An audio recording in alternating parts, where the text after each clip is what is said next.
السلام عليكم يا شباب، ازيكم؟ ايه الاخبار؟ انا كنت مهتم بمجال السايبر سيكيورتي من فتره، لحد ما لقيت مكان كويس جدا. المكان ده اسمه امت. قررت ان انا اخد فيه دبلومه السايبر سيكيورتي، ولحد دلوقتي انا بقالي معاهم شهرين.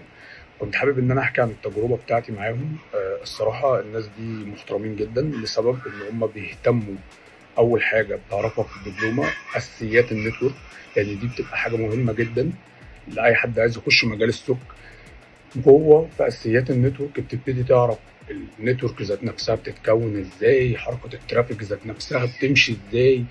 وبتبقى عارف كمان كويس جدا لو في مثلا حاجة معينة حصلت بطريقة مش مظبوطة جوه الشبكة اللي انت شغال عليها او الانفايرمنت اللي انت شغال عليها، ان انت تقدر تكتشف الفولنربيلتي قبل ما تحصل، عشان تقدر ان انت توقفها قبل ما هاكر يحاول ان هو يستغلها ويعمل حاجة بطريقة مؤذية للمكان اللي انت هتبقى شغال فيه بإذن الله.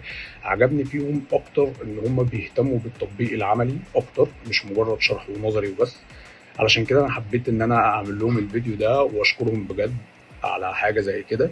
وحابب ان انا انصح اي حد لو حابب ان هو يخش مجال السايبر سيكيورتي يجرب امن، مش هيندم خالص. شكرا.